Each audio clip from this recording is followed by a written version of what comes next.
Aqui estamos mais uma vez para a leitura das obras de André Luiz. Estamos lendo Mecanismos da Mediunidade. Hoje nós vamos ler capítulo 8, Mediunidade e Eletromagnetismo. Mediunidade extuante. Aplicando noções de eletricidade ao exame do circuito mediúnico, será interessante alinhar alguns leves apontamentos. Na generalidade dos metais, principalmente no cobre, na prata, no ouro e no alumínio, os elétrons livres são facilmente destacáveis do átomo, motivo pelo qual semelhantes elementos são chamados condutores. Isso acontece em razão desses elétrons livres serem destacáveis ante a aposição de uma pressão elétrica, de vez que, quando um átomo acusa a deficiência de um elétron, ele desloca de imediato um elétron do átomo adjacente, estabelecendo-se desse modo a corrente elétrica em certa direção, a expressar-se sempre através do metal, permanecendo assim os átomos em posição de harmonia. Aqui temos a imagem das criaturas dotadas de mediunidade extuante, a espontânea, nas quais a sensibilidade psíquica se deixa traspassar naturalmente pelas irradiações mentais afins, reclamando educação adequada para o justo aproveitamento dos recursos de que são portadoras. Corrente elétrica.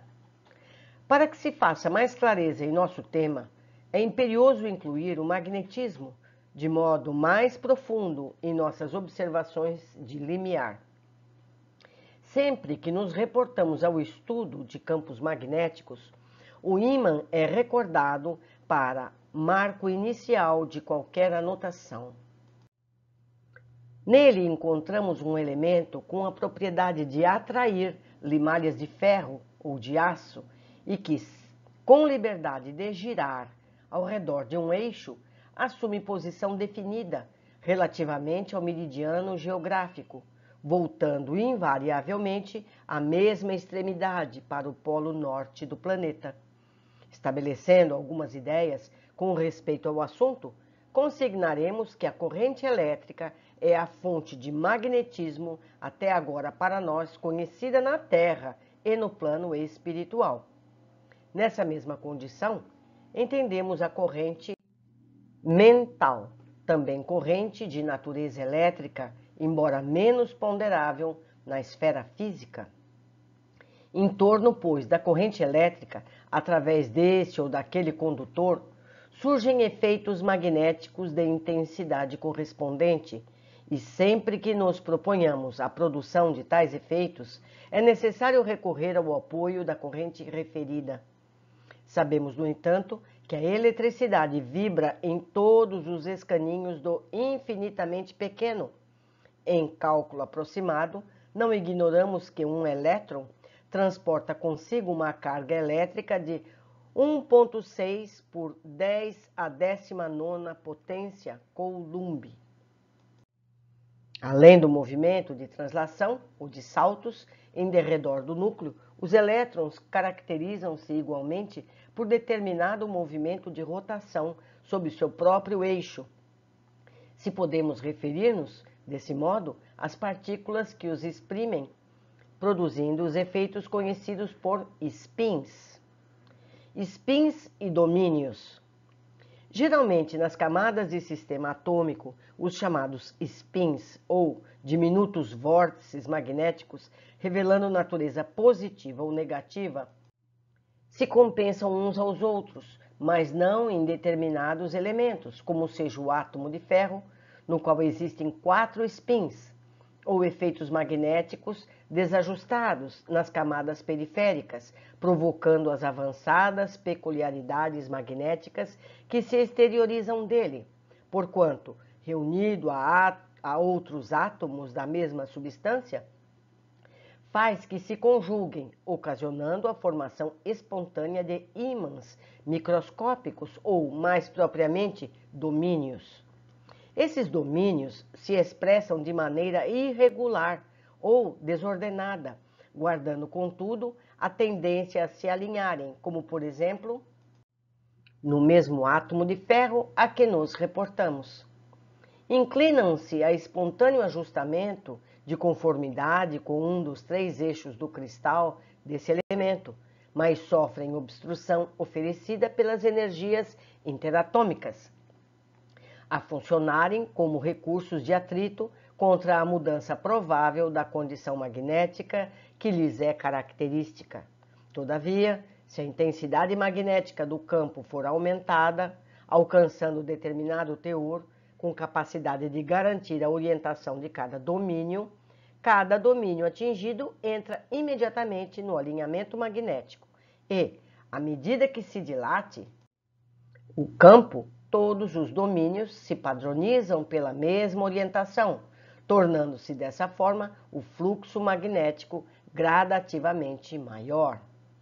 Tão logo a totalidade dos domínios assume direção idêntica, afirma-se que o corpo ou material está saturado ou, mais exatamente, que já se encontram ocupadas todas as valências dos sistemas atômicos que esse corpo ou material se compõe. O texto, percebemos, é demasiadamente técnico, científico, mas certamente precisamos entendê-lo minimamente para que possamos entender essa relação com os fatos mediúnicos, com as consequências, com os fatores mediúnicos. Campo magnético essencial. Da associação dos chamados domínios surgem as linhas de força a entretecerem o campo magnético essencial, ou, mais propriamente, o espaço em torno de um polo magnético. Esse campo é suscetível de ser perfeitamente explorado por uma agulha magnética. Sabemos que um polo magnético se caracteriza por intensidade análoga à unidade sempre que estiver colocado a distância de 1 centímetro de um polo idêntico, estabelecendo-se que a força de repulsão ou atração existente entre ambos equivale a 1 dina. É assim que o Oersted designa a intensidade do campo que funciona sobre a massa magnética unitária com a força de 1 dina. Se o campo magnético terrestre é muito reduzido, formando a sua componente horizontal de 0,2 Oersted e a vertical 0,5 Oersted, aproximadamente, os campos magnéticos nos fluxos habituais de aplicação elétrica demonstram elevado grau de intensidade, qual acontece no campo característico do entreferro anular de um alto-falante, que medeia aproximadamente 7.000 a 14.000 Oersteds. Fácil reconhecer que em todos os elementos atômicos, nos quais os efeitos magnéticos ou spins se revelam, compensados os domínios ou ímãs microscópicos, se equilibram na constituição interatômica, com índices de harmonia ou saturação adequados, pelos quais o campo magnético se mostra regular, o que não acontece nos elementos em que os spins da camada periférica se evidenciam descompensados ou naqueles que estejam sob regime de excitação. Possuímos na Terra as chamadas substâncias magnéticas naturais, ou ainda aquelas que podem adquirir semelhantes qualidades artificialmente, como sejam as mais destacadamente o ferro, o aço, o cobalto, o níquel e as ligas que lhes dizem respeito, merecendo especial menção o ferro doce, que mantém a imanização apenas no curso de tempo em que se acha submetido à ação magnetizante, e o aço temperado, que se demora imanizado por mais tempo, depois de cessada a ação referida, em vista a reter a emanação remanescente. Ferromagnetismo e mediunidade. Agora vamos associar tudo isso que nós aprendemos à mediunidade. Após ligeiros apontamentos sobre circuitos elétricos e efeitos magnéticos, surpreendemos no ferromagnetismo um ponto expressivo para o estudo da mediunidade. Percebemos nas mentes ajustadas aos imperativos da experiência humana, mesmo aquelas de sensibilidade mediúnica normal, criaturas em que os spins ou efeitos magnéticos da atividade espiritual se evidenciam necessariamente harmonizados, presidindo a formação dos domínios ou ímãs diminutos no mundo íntimo, em processo de integração através do qual o campo magnético se mostra entrosado às emoções comuns, ao passo que, nas organizações mentais, em que os spins ou efeitos magnéticos do pensamento apareçam descontrabalançados, as propriedades magnéticas patenteiam um teor avançado, tanto maior quanto mais vasta a descompensação, plasmando condições mediúnicas variáveis por exigirem um auxílio de correntes de força que lhes ofereçam o necessário equilíbrio.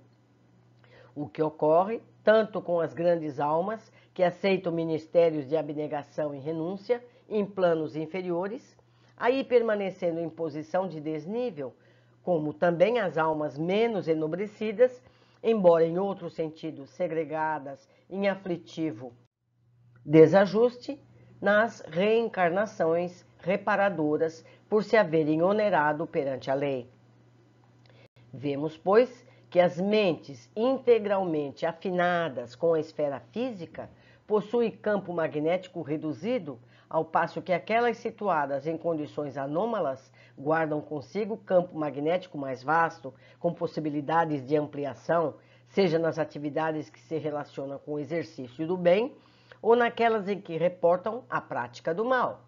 Ou seja, um parêntese meu, a força, a possibilidade, se refere à física. A física que conhecemos. E o ser humano pode usar esse potencial para o bem ou para o mal.